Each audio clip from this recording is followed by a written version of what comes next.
Oh, you're back, Dylan. I borrowed your car. In front of Dylan, Emily is acting all sweet and innocent. Sorry about that, Emily. Michelle is thoughtless. No, it's fine. I filled up the tank as a thank you for letting me borrow it, Michelle. What a great sister. See, Michelle? Emily is considerate. Dylan smiled and patted her head. Well, I'm heading out. See you, Dylan. Bye, Michelle.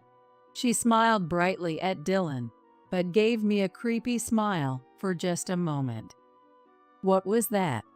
I felt a chill down my spine. After she left, I checked the car just in case. No scratches on the car, and as she said, the gas tank was full. But something felt off. I couldn't get her creepy smile out of my head. Emily is way more mature than you. Even after you're mean to her, she still fills the tank. Learn from her. Dylan approached me with a smirk. I'm going to check inside the car. Huh? You're still doubting Emily? I'll get seriously mad. He was furious that I doubted his beloved sister's good intentions. I'd actually prefer to drive to work, but you always use our car, so I've been holding back. Hearing Dylan's words, I got an idea. Okay, tomorrow I won't use the car, so you can drive to work. Really? Awesome. I have an important meeting first thing in the morning, and the tank is full too. Lucky me. I'm looking forward to tomorrow. I watched Dylan as he happily went back into the house. My name is Michelle. I live with my husband Dylan and our high school daughter, Ellie. I have a company party tonight, so I'll be home late. Got it. Don't drink too much since you have work tomorrow. Roger that. Ellie, sorry I can't pick you up from tutoring today. Keep up the good work. Okay, but bring me a gift, okay? What do you mean, a gift? The usual conversations you'd hear in any family were comforting. We had been living peacefully like this. Dylan and I were colleagues at the company we joined after graduating from college. We started talking after ending up sitting next to each other at a company party. Is this your niece? One day, I pointed at Dylan's phone wallpaper.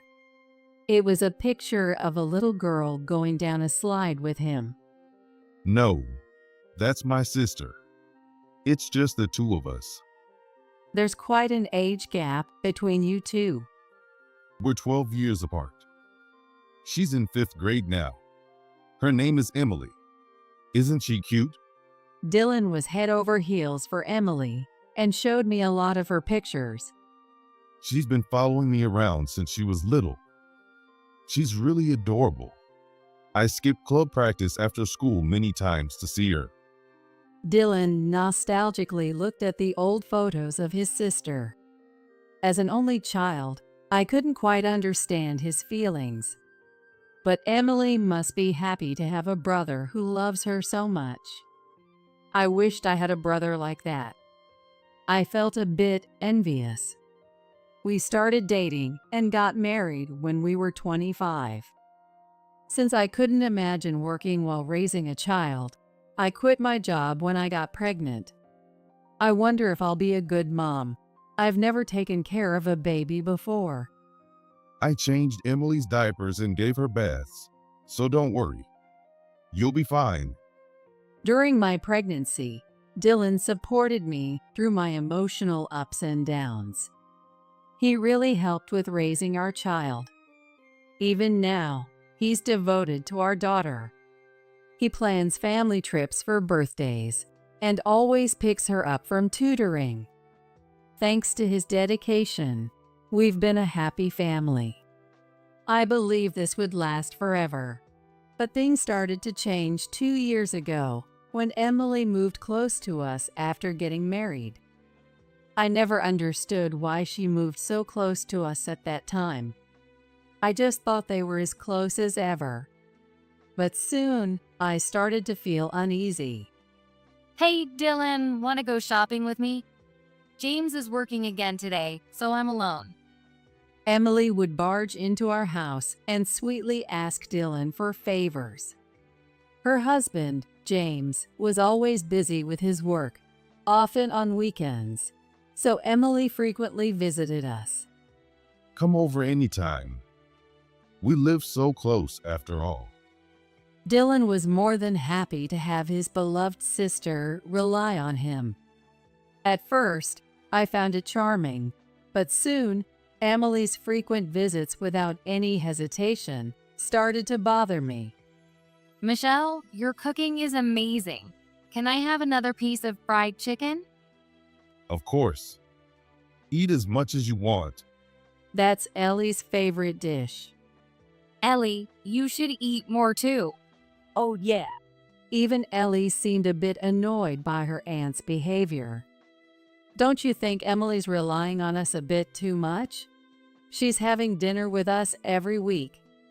I tried to subtly hint at my frustration to Dylan, It's fine. She's lonely. but he didn't get my point at all. But James said he'd be home by 7 p.m. Wouldn't it be better for her to wait for him at home and have dinner together? Emily might be Dylan's beloved sister, but to me, she's just another person. I couldn't relax on my precious weekends because of her constant visits. I wanted Dylan to tell her to come over less often, but he just got annoyed with me. Michelle, do you hate Emily? It's not that. I just think our family time is important too. She's 12 years younger than us. Be nice to her.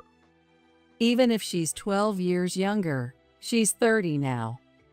I was frustrated with Dylan's overprotectiveness and his attitude whenever it came to Emily. Oblivious to my feelings, Emily's visits became more frequent. At first, she only came over on weekends when Dylan was home, but soon she started coming over during weekdays too. Michelle, can you take me shopping? Without a car, she began relying on me for rides, just like she did with Dylan. Sorry, Emily, I'm working right now. After quitting my job and being a stay-at-home mom for a while, I decided to turn my hobby of making jewelry into my business when my daughter started middle school. I worked diligently at home, making and selling my creations. With my daughter's help, we promoted my work on social media, and now I was making a decent income. Oh, right. I forgot you worked from home and thought you might be free. Her tone was innocent, but her words always seemed thoughtless and irritating. Can I borrow your car then? Sure. I didn't mind lending her the car at first, as it didn't take up my time. But one day, something happened that made me regret it. Mom, did you hit something with the car? When I picked up my daughter from tutoring, she asked me suddenly. I didn't hit anything. The left rear is dented. What? Alarmed, I checked the car when we got home. Sure enough, there was a dent and scratches on the left rear. Could it be? Emily's face popped into my mind. I had lent her the car the previous day. There's no way she wouldn't notice such a large dent. Yet when she returned the keys, she acted normal, saying, "Thanks, I'll borrow it again," with a nonchalant smile. Even if it wasn't intentional, a normal person would at least apologize. What kind of person is she? With my anger, I called Dylan to come to the parking lot. I just got out of the shower. Dylan was a bit annoyed. I've been lending the car to Emily, but she dented it and didn't even mention it. Dylan examined the damage, hesitating for a moment. Well, Emily is a pretty inexperienced driver. What? That's not the point. She damaged someone's car and didn't say anything. I'm not asking for compensation, but if you damage something, you should at least apologize. He gave me a puzzled look. Are you sure Emily did this? What do you mean by that? Maybe you did it without noticing. It's possible to miss something like that. What? Why was I being doubted? You can't miss an impact strong enough to cause such a dent.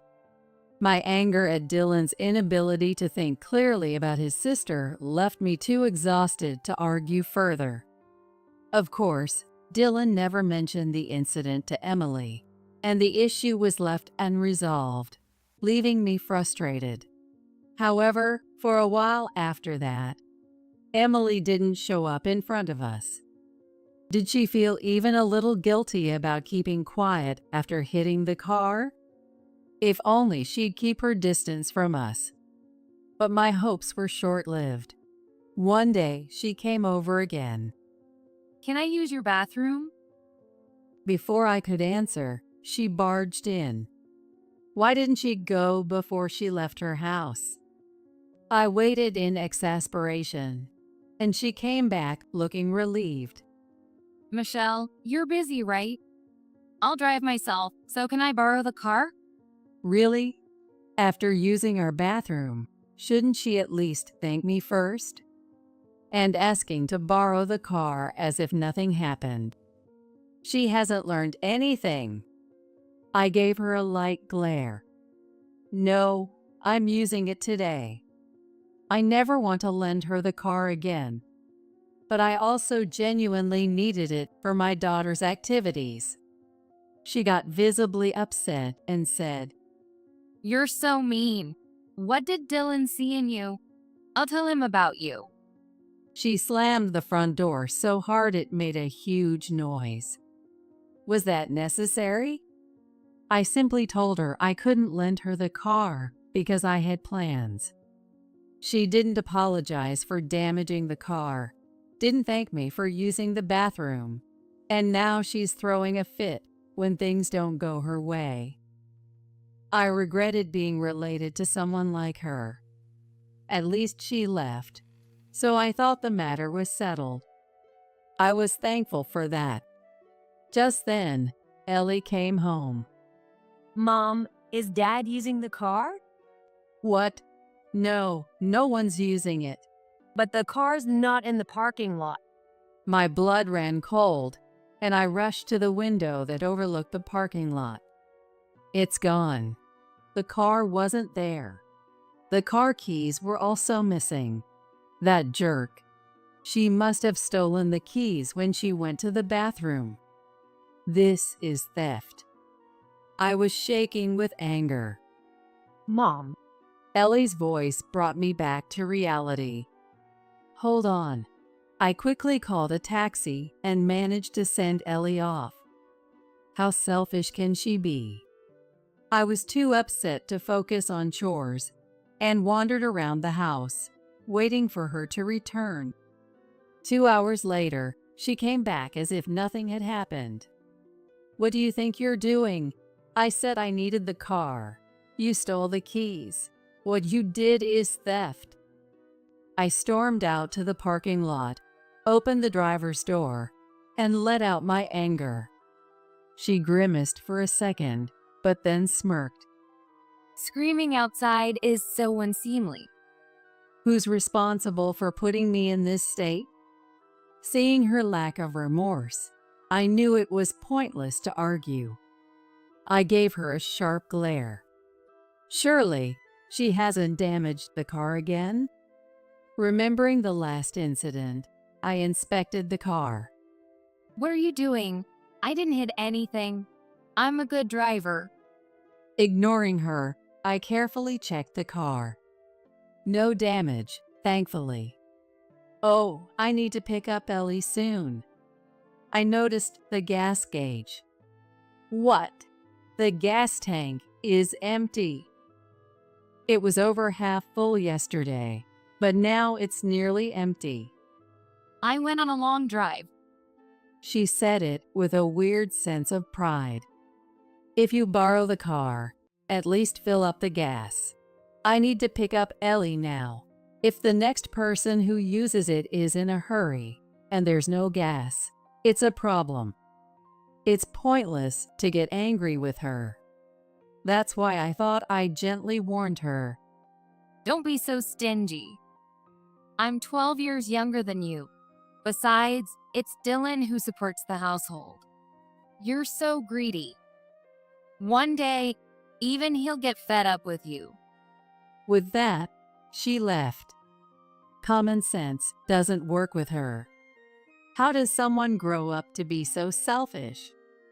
This time, I decided Dylan had to speak up. I made up my mind. When Dylan came home, I told him about what happened today. It's weird that I can't use our own car when I need it. Plus, Emily took the keys without my permission. Remembering it made me angry again, but I tried to stay calm. Well, to Emily, this house is like her own home. No, that makes no sense. She nearly emptied the gas tank, and I had to rush to fill it up before picking up Ellie. Emily probably hasn't been to a gas station much.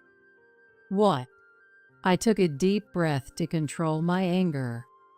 This time, you need to talk to her. She should get permission before borrowing the car and fill up the gas after using it. Even among family, there should be manners. Cut her some slack. She's 12 years younger than us. Both of them keep using that excuse. Finally, I exploded. She's 30. She's an adult.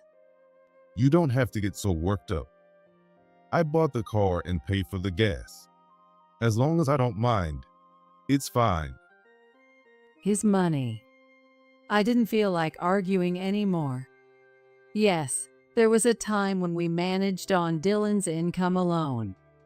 But I took care of the house and supported our family then. I hosted his colleagues, made lunch for him every day, and managed the household budget. Now, I also have a decent income. And yet, to hear such words from Dylan, whom I thought valued me and our daughter, I was beyond angry and despaired of him. Do whatever you want. We're no longer a happy family. I realized this as I cried alone in the bath. A few days later, she came over again, unrepentant. I won't let the same thing happen. I quickly put the car keys in my pocket. Michelle, I'm borrowing the car. I need the car now. It's fine. It's fine.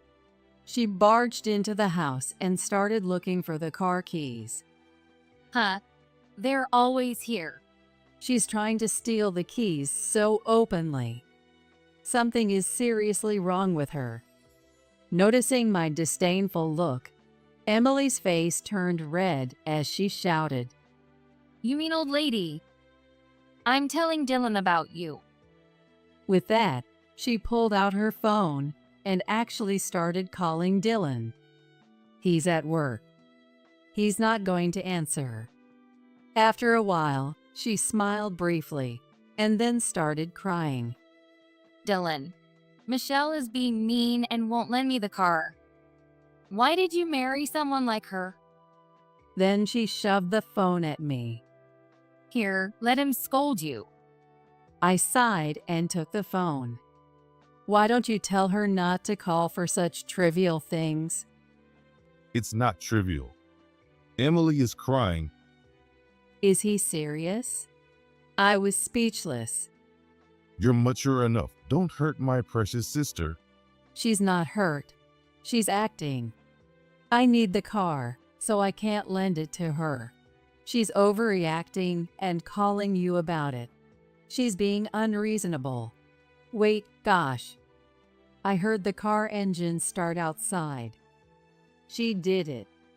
While I was distracted on the phone, she had taken the keys from my pocket.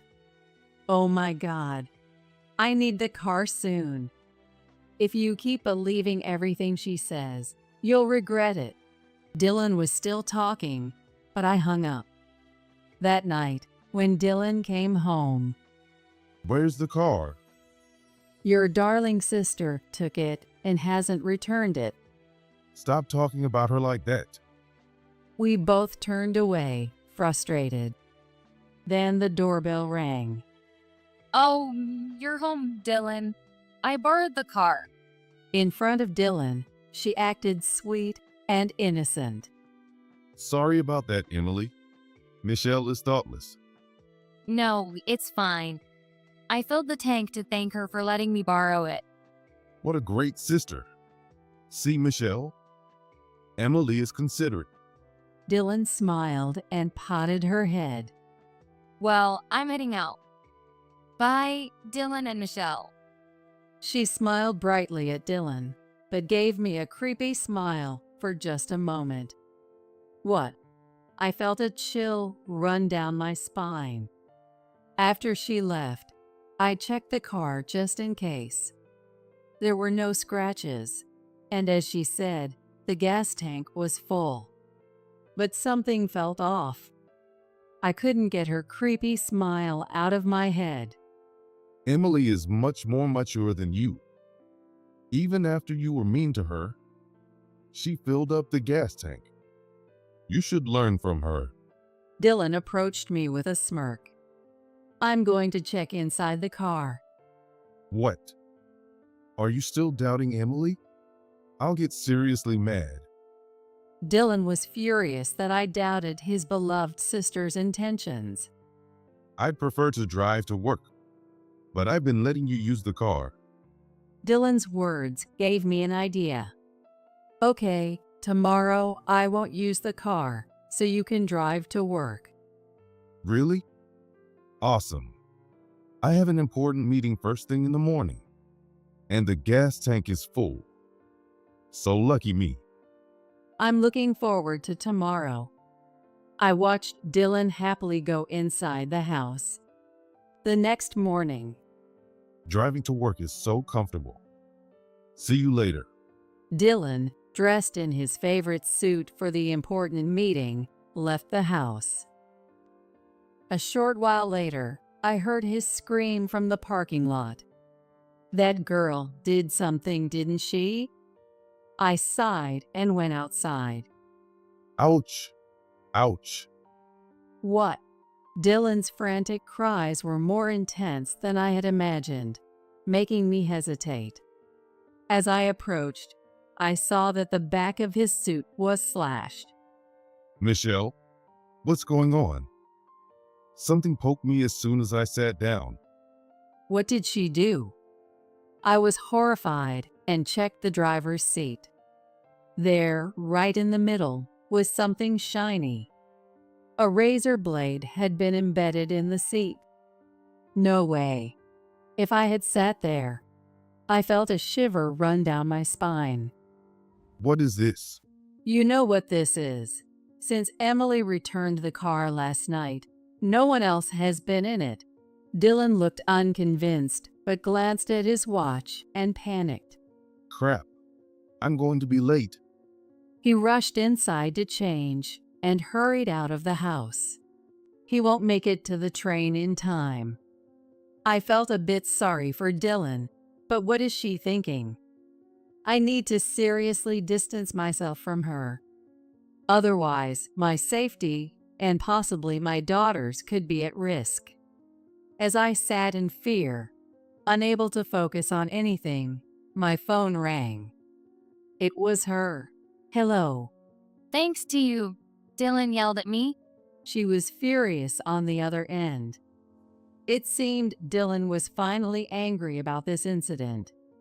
I felt a bit relieved that he was finally seeing reason. Why did you let him drive the car? I rigged the razor blades so you would get hurt. She confessed her wrongdoing without any remorse. I had one thing to say to her, who showed no remorse. Take responsibility for your actions. I hung up and immediately called someone.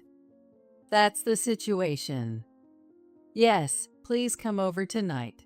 The person agreed to come over. I won't let her get away with this anymore. I turned to my computer and focused on my work. That evening, Dylan came home still tense. Apparently, he was late to his important meeting and got scolded by his boss. His favorite suit was also ruined. Where's Ellie? She's staying over at her friend's house tonight. I didn't want Ellie to see any confrontation, so I arranged for her to stay with a friend nearby. Ellie probably sensed something was up. I'm on your side, Mom. She had said this before leaving, giving me the strength to stand firm. The doorbell rang. I apologize for being late. Excuse us. Come in. It was James, Emily's husband, the person I had called earlier. And there she was, sulking beside him. I had decided it was necessary to report this incident, including all previous ones, given the severity of her actions. I apologize for the trouble Emily has caused. I knew she borrowed your car occasionally and gave her money for gas, but she never mentioned you didn't receive it. No, I never got any money for gas. James glared at Emily. Emily, what's going on? Where's the gas money?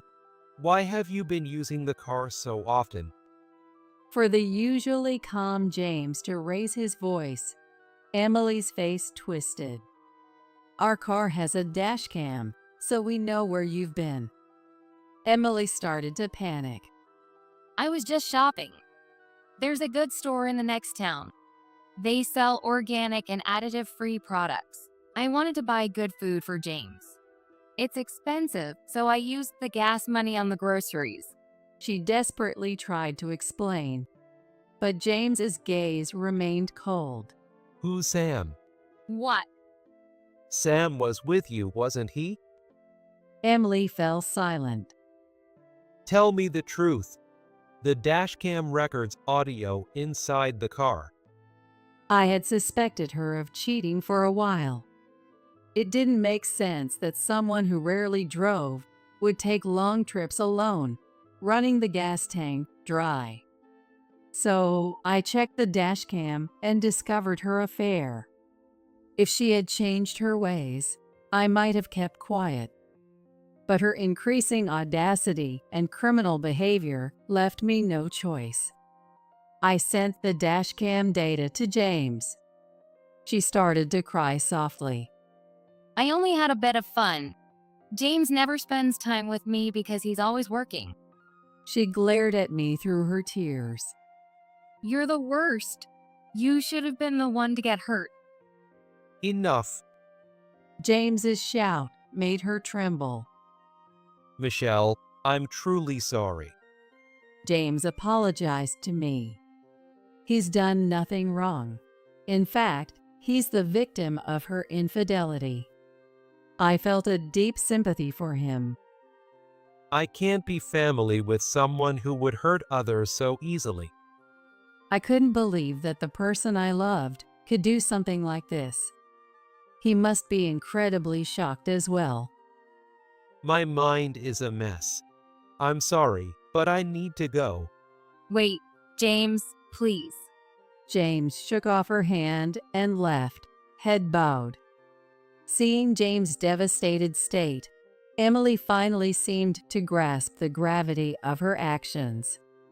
She collapsed onto the floor. She's finally realizing the consequences of her actions. But there was still one person who hadn't woken up. Emily's not to blame. James is a terrible guy. Defending a woman who lies, steals, uses a weapon to hurt someone, cheats, and betrays her partner. Dylan was just as bad as she was. Dylan, what am I to you? No matter how unreasonable she is, you always take her side, even when she cheats. Why do you keep defending her when she's clearly in the wrong? Dylan had been my partner through good times and bad. I wanted him to finally see the truth. But his answer was disappointing. You're just an outsider. What's wrong with protecting my beloved sister? Dylan replied, unapologetic. Sigh. Let's end this, us. I quietly decided to divorce him. That day, I contacted my parents. The next day, while Dylan was at work, I took Ellie and moved back to my parents' house. A few days later, Dylan realized we had left, and his calls came in like a storm. I reluctantly answered, and there was a man in his 40s crying and begging. Michelle, I'm sorry. Please don't divorce me. What's the point now? I firmly rejected him. I don't want to be with someone who doubts his wife. But Ellie needs her dad. I love the old dad, but I don't like the dad who doesn't value mom. Ellie's disdain added to Dylan's shock, but it was his own doing. From now on, communicate through my lawyer. With the help of a lawyer introduced by James, the property division and child support were settled quickly, and our divorce was finalized within a month. James also told me that he decided to divorce Emily after a while. Due to her infidelity, he was demanding $20,000 in alimony. It's not about the money. I just want her to reflect on what she's done. I feel the same. I hope he regrets betraying his partner he was with for nearly 20 years and faces the future properly. Let's be happy too. We probably won't see each other again. We shook hands firmly, wishing each other happiness. A year has passed since then. Mom, my friend wants to stay over tonight. Is that okay? Sure. What should we have for dinner? Can you make fried chicken? I want my friend to try your amazing fried chicken. When she says something so sweet, how can I not go all out? We looked at each other and laughed. Now, I live in an apartment with Ellie. Living at my parents' house was comforting and convenient. But since Ellie's high school was far from there, we decided to rent an apartment close to her school. Money is not a problem.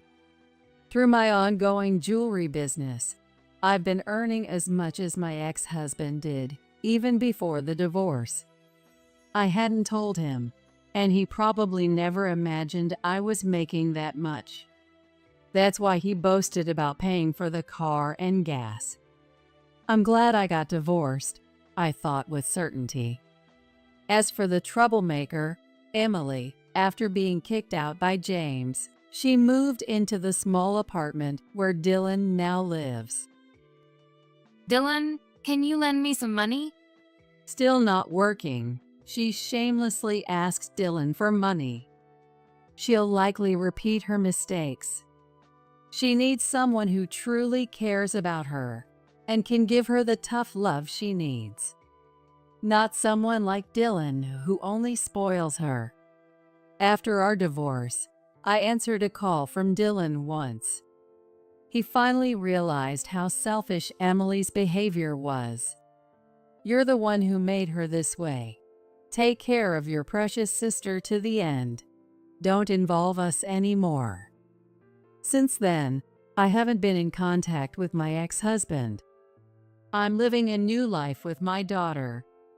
It's a life filled with small, peaceful joys. Mom, I'll help you make the fried chicken. Really? Yeah, I want to be able to make it myself. My daughter and I giggle as we work together in the kitchen. We enjoy a lively meal with her friends. What a happy daily life this is. I'm so glad I chose to get divorced. I want to be like you, Mom. What? I'm just a housewife with no qualifications. I tried to downplay it, but Ellie shook her head. You have such a strong sense of justice. You stand up for what's right. I want to be a strong woman like you. She really has been watching me closely. I felt a surge of happiness. I can't wait to see what kind of strong woman my daughter will become.